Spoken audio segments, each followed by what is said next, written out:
दुनिया का सबसे महान धनुर्धर, जिसके रथ पर स्वयं भगवान श्री कृष्ण बैठे हों, वह युद्ध शुरू होने से ठीक पहले अपने हथियार क्यों डाल देता है? गीता का पहला अध्याय कोई उपदेश नहीं है, बल्कि एक बहुत बड़ा सवाल है।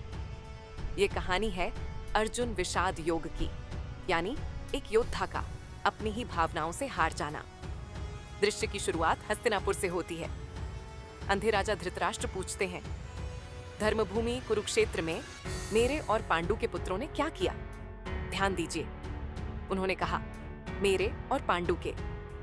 यही मेरा तेरा का भेदभाव इस युद्ध की असली जड़ है। दूसरी तरफ दुर्योधन पांडवों की सेना देखकर डरा हुआ है, लेकिन अपना डर छिपाने के लिए वह बड़ी बड़ी बातें करता है।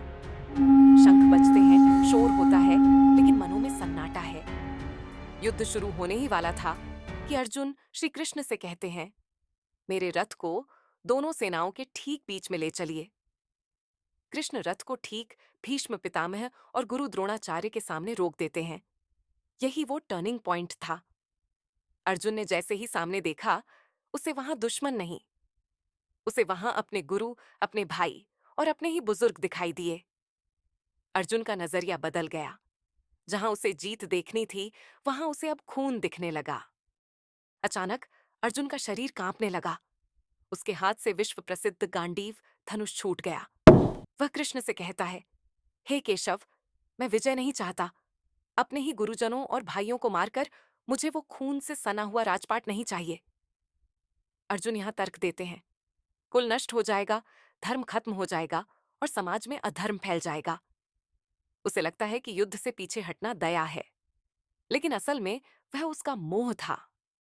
अध्याय के अंत में अर्जुन युद्ध करने से मना कर देते हैं और हताश होकर रथ के पिछले हिस्से में बैठ जाते हैं। दोस्तों, इसे विषाद योग कहा गया है।